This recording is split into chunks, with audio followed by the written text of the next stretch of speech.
രണ്ടാം ലോക മഹായുദ്ധകാലത്ത് ജപ്പാനെ പരാജയപ്പെടുത്തുന്നതിനായി അമേരിക്ക കണ്ടെത്തിയ അവസാന മാർഗമായിരുന്നു ആണവായുധ പ്രയോഗം. ഹിരോഷിമ നഗരത്തെ ഏതാണ്ട് പൂർണ്ണമായി നശിപ്പിച്ച സ്ഫോടനത്തിൽ 1.5 ലക്ഷത്തോളം പേർ അതിദാരുണമായി കൊല്ലപ്പെട്ടു. റേഡിയേഷന്റെ അതിപ്രസരണത്തിൽ 10,000-ത്തിലധികം പേർക്ക് പിൻകാലത്ത് ഗുരുതര ആരോഗ്യ പ്രശ്നങ്ങൾ ഉണ്ടാവുകയും ചെയ്തു. എന്നാൽ ജപ്പാനിൽ ഈ അണുബോംബ് ആക്രമണത്തിൽ നിന്ന് അവർ ലേഡി ഓഫ് അസംഷൻ എന്ന ദേവാലയത്തിലെ 8 ജെസ്യൂട്ട് വൈദികർ അത്ഭുതകരമായി രക്ഷപ്പെട്ടിരുന്നു.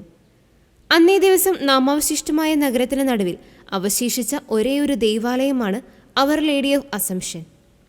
ഹിരോഷിമ നഗരത്തിലെ ബോംബാക്രമണത്തെ തരണം ചെയ്ത ഫാദർ ഷിഫർ 31 വർഷങ്ങൾക്ക് ശേഷം 1976 ഫിലാഡൽഫിയയിൽ നടന്ന യൂക്കറിസ്റ്റിക് കോൺഗ്രസിൽ തങ്ങൾക്കുണ്ടായ ദൈവാനുഭവം പങ്കുവച്ചിരുന്നു.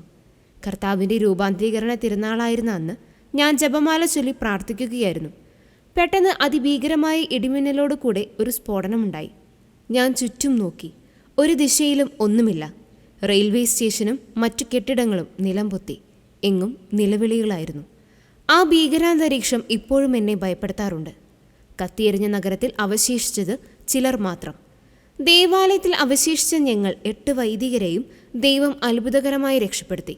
ആ ദുരന്തത്തിൽ അവശേഷിച്ചവരിൽ 1.5 ലക്ഷത്തോളം ആളുകൾ സ്ഫോടനത്തിൽ നിന്നുള്ള റേഡിയേഷന്റെ അതിപ്രസരണത്തിൽ മരണപ്പെട്ടു.